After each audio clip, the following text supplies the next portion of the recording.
This time... That's interesting. Put Mountain Dew in a car. Cars don't run on Mountain Dew. But what if someone thought that would work? To the engine itself, because if we're going to rebuild it, why not just walk right up to it? Well, where we are at the moment is, for a project of this type, the easiest way to get at the engine is to, well, remove the front end. Problem we have at the moment is that this, the starter, doesn't want to come. There's no way you're going to do a rebuild without removing this, because, well, imagine trying to get it off later. This seemed like a good way to remove engine oil. Take 2. Apply patience.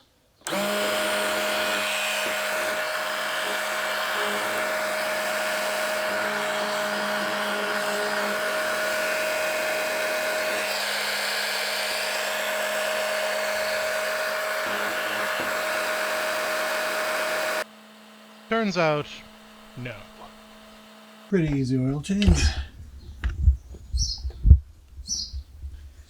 You should of course drain it when it's warm, but that was never going to happen because, well, pretty obvious reasons.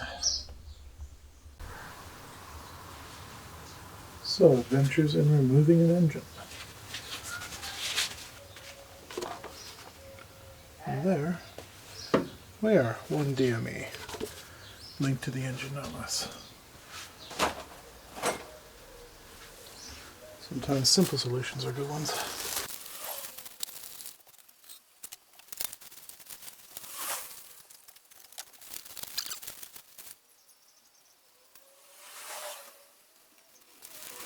Wrapping it in cling film seemed like a pretty reasonable solution. I know where everything is, and it's not going anywhere. And that's one way to do it. A little bit of gentle persuasion.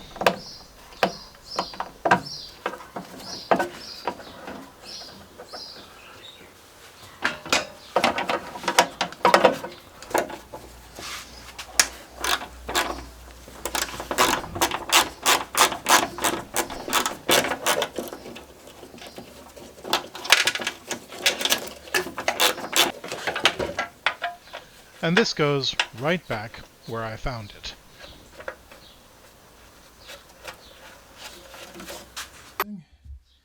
If I intend to hoist this out, I'll need to reinstate the engine mount, won't I? I mean the engine hoist point. I mean that thing.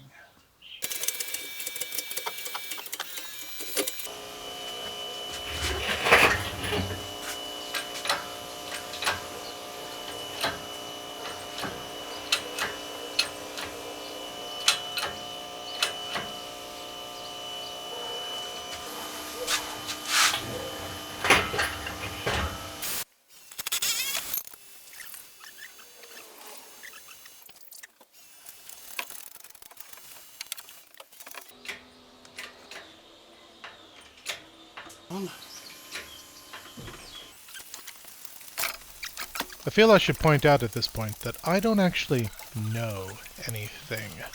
I'm learning as I go, so I have disconnected the drive shaft first, and after a little bit of persuasion, it does come loose, it does come out, but this is my first time.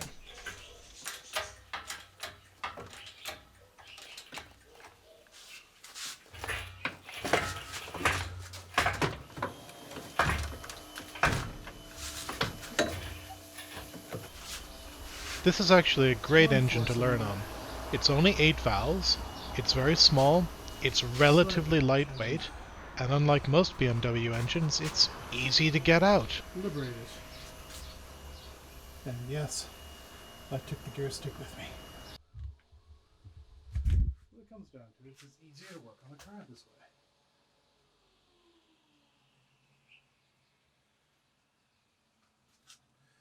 Off camera, I've unbolted the transmission and put the engine on a mount. This is going to be the best way to work on this engine and make it a little more presentable. Remember, I'm learning as I go. So let's start by removing the oil pan and see what's going on inside.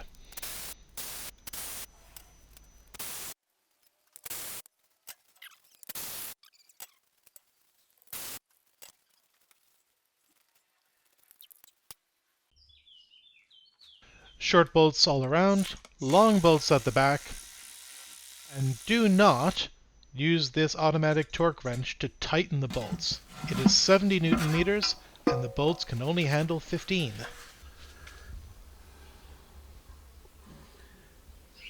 So as you can see, there's a lot of oil buildup, a lot of carbon buildup. The engine's not particularly clean, but this is normal for 220,000 kilometers plus. There may not have been an oil change in a long time.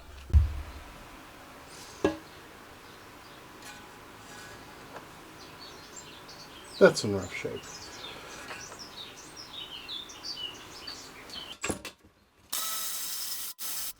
We're going to take out and inspect the oil pickup.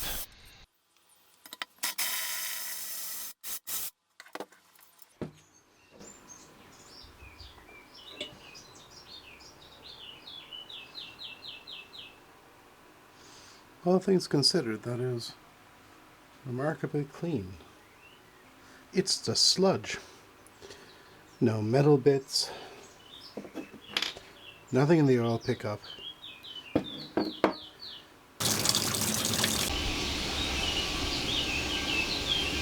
Not perfect, but there are limits to what your homemade media blaster can do.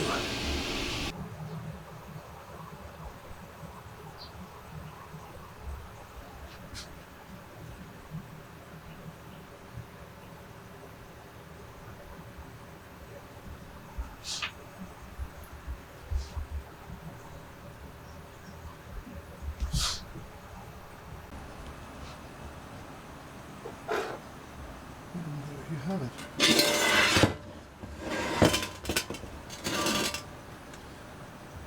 It will take quite some time and many rinses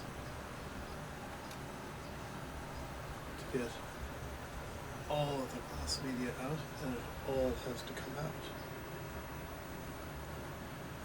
It's not quite as good as the professional kit. However,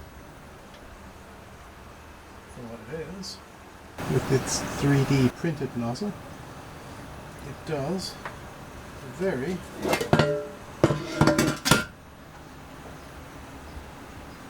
good job.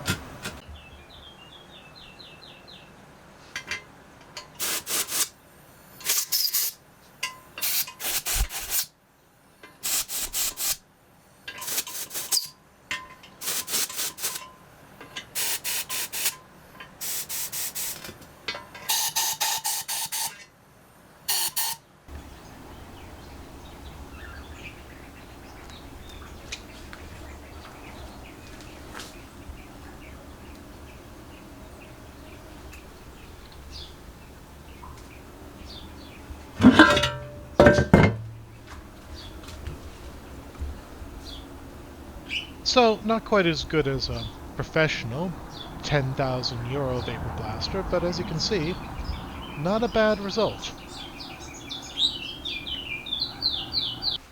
So again and again and again. We need to clean out all of the glass media from the vapor blaster, which takes many, many repetitions of air plus water plus air. And then we're going to give it a light coating of motor oil, just to make sure that the surfaces are coated while this is in storage. Bigger scratch marks like that. And eventually, you'll get a nice smooth surface. What I haven't shown here is removing the oil cover seal, which takes quite a long time because it's on pretty tight. So you might get a few scratches. Don't worry too much about it, but do clean the surface as thoroughly as you can.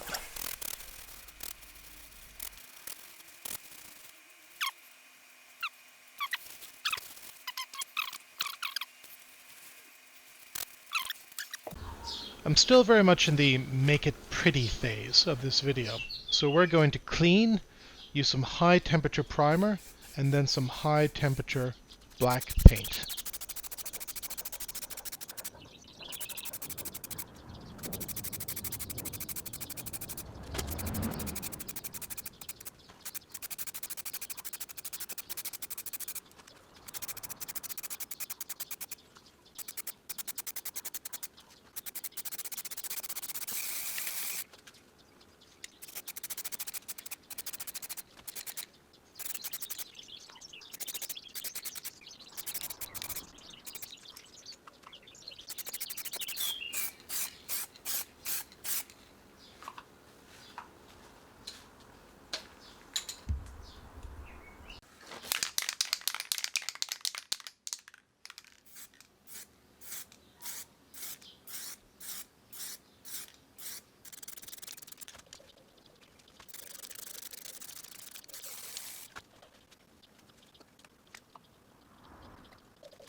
The idea here is just to make it look nice for a good long time.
So this is a 1.6 liter, 8 valve, 4 cylinder engine.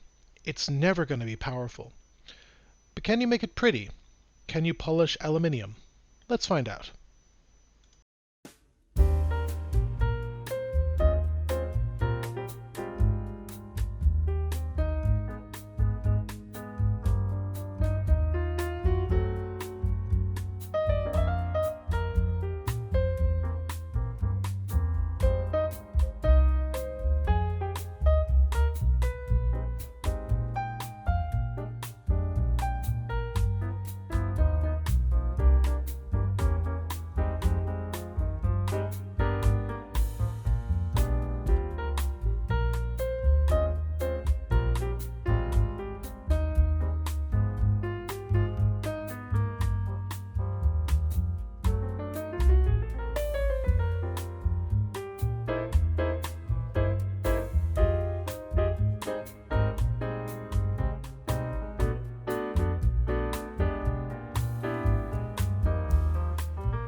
So, yes. Yes, you can.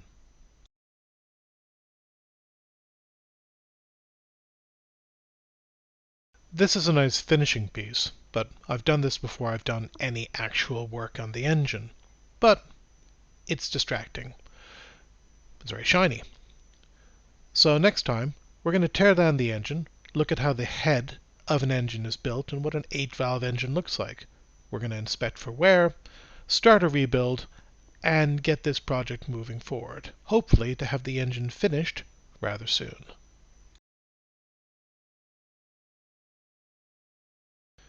If you've enjoyed this and would like to watch more, please comment or subscribe. Thanks, and we'll see you soon.